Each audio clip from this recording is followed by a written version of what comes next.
한 열흘 정도 됐나요? 국민의힘 최고 지도부에서 시대 전환에 합당 제안을 했습니다. 많은 분들이 왜 그러냐라고 하시는데 저는 변한 건 조정훈이 아니라 더불어민주당이라고 생각합니다.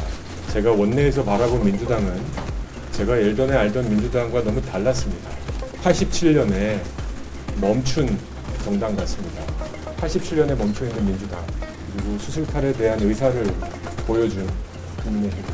100%다 동의하는 건 아니지만 큰 연대체를 만든다고 하시니까 저 들어가서 내기 역할을 하려고 합니다. 저는 내년 총선에서 제3지대 없다고 생각합니다. 안녕하세요. 갑자기 이렇게 발표를 하게 돼서 죄송합니다. 들리세요? 네. 오늘 오후에 여러 가지 기사들이 났습니다. 그거에 대해서 제 입장을 이렇게 한 자리에서 말씀드리는 게 혼선이 없을 것 같아서 말씀드립니다. 한 열흘 정도 됐나요? 국민의힘 최고 지도부에서 시대 전환에 합당 제안을 했습니다. 보수와 중도를 아우르는 연대체를 만들고 한다. 시대 전환이 같이 합류해서 중도 실형 정당의 역할을 해달라라는 제안을 받았습니다. 그 뒤로 시대 전환의 지도부 치열한 논의를 거쳤습니다. 여러분의 회의와 토론을 거쳤습니다. 그리고 어느 정도 결론을 내고 실은 오늘 저녁에 지역위원장과 주요 핵심 당직자들이 만날 예정입니다. 이렇게 여러분들 앞에서 기자회견은 그 이후에 하려고 했었는데 만날 예정입니다. 그리고 최종 결론을 내고 조만간 입장을 발표할 예정입니다. 미리 기자 여러분들에게 사전 공지 드리지 못해서 죄송하고요. 지금까지 일어난 일들에 대해서 간략하게 제 입장을 말씀을 드립니다. 제 입장은 이 정도로 하고 최대한 질문을 좀 받도록 하겠습니다. 저는 이제 마포 갑에 사무실 계약을 했습니다. 다만 제가 언론에서 여러분들에게 계속 말씀드린 것처럼 만약 국민의힘과 합당이 현실이 되더라도 그저 하나의 꽃꽂이로 일회용 꽃꽂이로 사용되고 싶은 생각은 없습니다. 만약에 마포 갑보다 더 상징적이고 중요하고 의미 있는 지역구가 있다면 언제든지 도전할 의사가 있습니다. 하지만 시작은 마포갑에서 하려고 합니다.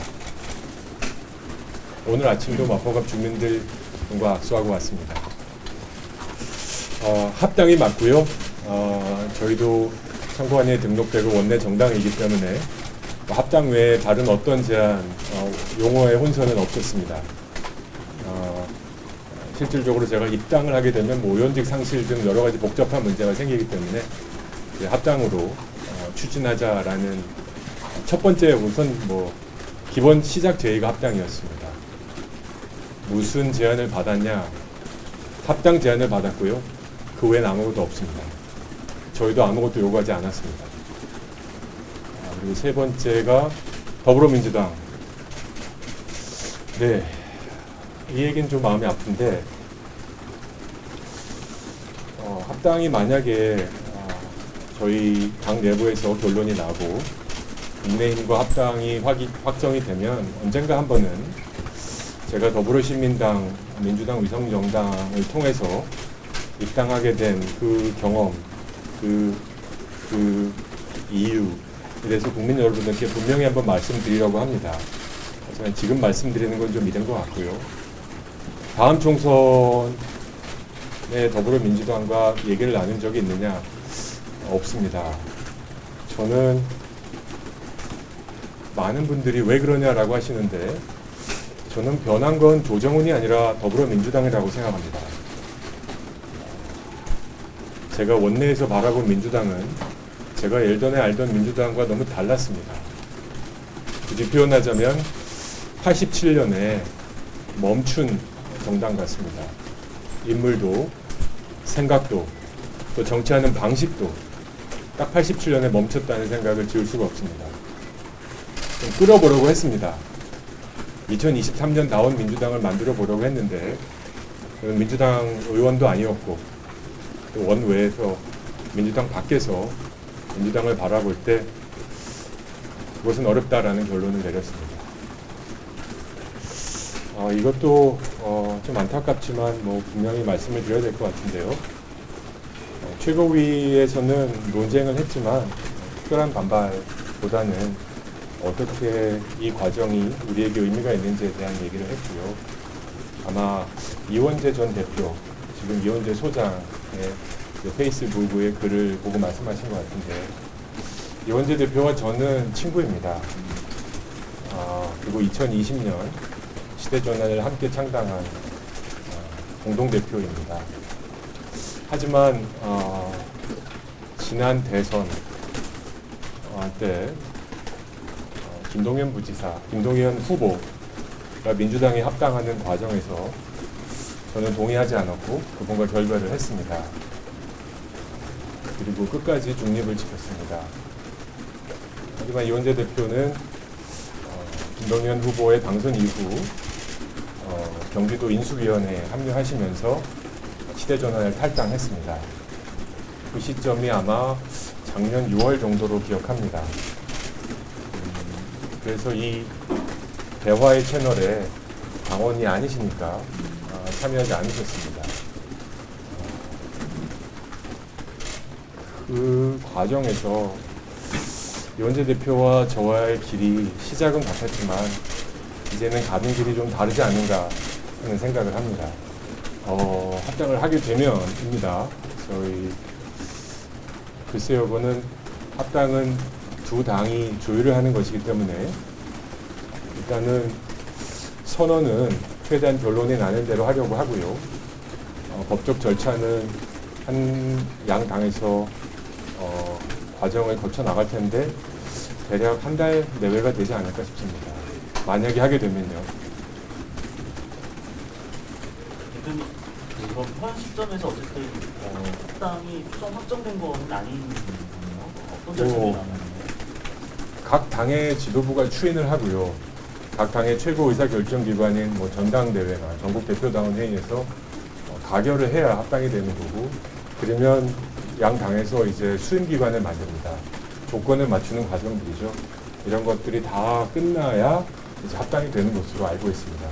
하지만 아까 어떤 기자님께서 물어보신 것처럼 어떤 조건을 제시받았고 조건을 요구했냐라고 했을 때 어떤 조건도 합당 외에는 조건이 없었고 저도 어떤 조건도 요구한 적이 없습니다. 저는 조건을 요구하는 합당은 거래라고 생각하고요. 저는 지금의 제 결정은 어쩌면 조정훈과 시대전환의 정치 생명을 건 결정입니다. 그런 조건 하나 둘에 일희일비하고 싶지 않습니다. 반드시 중도 보수를 아우르는, 보수는 정체를 의미하지 않습니다. 그 자리에 멈춰 서 있다가 아니라 제가 생각하는 보수 중도는 질서 있는 변화라고 생각해요. 그 변화를 추동할 수 있다면 지금 받는 여러 가지 비판 기꺼이 감내할 수 있다 생각합니다. 많은 가정법이 거기 있습니다, 기자님. 아마 제가 그냥 한 자리 독거지용으로 입당하는 건 아니라는 것은 합당 제안을 받았을 그날 분명히 말씀드렸습니다. 웃으시면서 알고 있다 하시더라고요. 어디를 어떻게 수술해야 될지 그 논의를 아마 하게 되지 않을까 싶습니다. 저는 내년 총선에서 제3지대 없다고 생각합니다. 지금같이 살벌한 정치에서 신생 정당의 실험의 기회를 주다기보단 양당, 거대 정당이 책임감을 갖고 국정을 운영해 나가기를, 국민들의 그 불안한 마음을 해소해 주시기를 바란다는 결론이 저와 저희 지도부의 결론이었습니다. 그렇게 됐을 때 저희들의 선택지는 두 곳밖에 안 남습니다. 아까 말씀드렸다시피 87년에 멈춰있는 민주당, 그리고 수술탈에 대한 의사를 보여준 국민의힘. 100%다 동의하는 건 아니지만 이 큰 연대체를 만든다고 하시니까 저 들어가서 내기 역할을 하려고 합니다. 그 역할로 인해서 어항이 바다가 깨끗해질지 아니면 제가 죽어나갈지 내년 총선에서 결과가 날 수 있다고 생각합니다. 아마 저희 방에서 샌드위치를 드시면서 논의했던 많은 기자님들이 질문했던 핵심 질문이 제3지대 어떻게 보시냐였습니다. 저는 정치의 다양성은 필요하다고 생각합니다. 그래서 지난 4년 동안 정말 가장 춥게 비교섭 단체로 남아 있었습니다. 지난 3년 반 동안 그 집권 여당 경험을 해보지 않은 의원은 저와 정의당 의원 6명뿐이 아닌가 싶습니다. 지금 창당하는 많은 움직임들 전격적으로 지지합니다. 성공하시길 바라겠지만 저의 판단은 다가오는 총선은 국민 여러분들께서 불안한 마음에 대한 답으로 양당의 개혁을 더 원하고 계신다고 생각합니다. 전혀 아닙니다. 저 옆에 가보시면 주사일제 플랜카드 붙어 있습니다. 저는 제 홈페이지와 저희 당의 슬로건 중에 중요한 것이 하나가 아까 말씀드린 플랜카드도 보시면 좌도 우도 아닌 앞으로입니다. 저는 제가 던졌던 그리고 발의했던 법안과 정책들은 진보, 보수, 좌우가 아니라 미래 의제라고 생각합니다. 주사일제는 이미 되고 있습니다. 많은 기업들이 주사일제 하고 있습니다. 기본소득도 우리 대한민국에 맞는 실험을 해볼 필요는 있다고 생각합니다. 과연 반대하시는 분들의 그런 부작용들이 나타나는지 아니면 선효과가 있는지 그리고 제가 기억하기로 김종인 박사님이 국민의힘 비대위원장이셨을 때 기본소득을 제1호 정책으로 추진하셨던 경험이 기억이 납니다. 기본소득에 반대하시는 분들의 뜻은 충분히 이해합니다. 그런 부작용들을 다 놓고 한번 새로운 복지체제는 검토해 볼 필요가 있다고 생각합니다. 그 답은 제가 드릴 수가 없고요. 지금은 저는 들어야 된다고 생각합니다.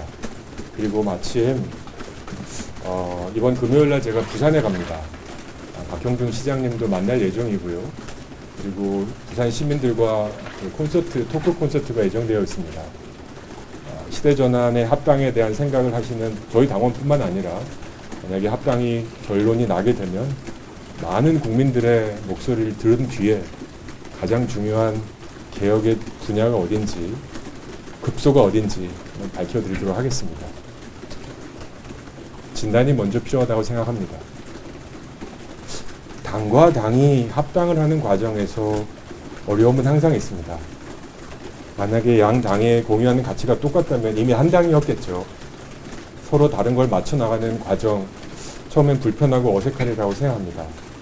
또 저희가 창당하는 과정에서 민주당과 국민의힘의 전신 둘 다, 당 이름이 지금 잘 생각이 안 나는데 둘 다 비판하는 메시지도 많이 냈었습니다. 그건 그때 맞다고 생각합니다. 국민의힘의 가치와 시대전환의 가치가 다르다 라는 면은 선뜻 동의하기는 어렵습니다. 저는 가치의 문제, 지금 한창 이념 논쟁이 벌어지고 있는데요.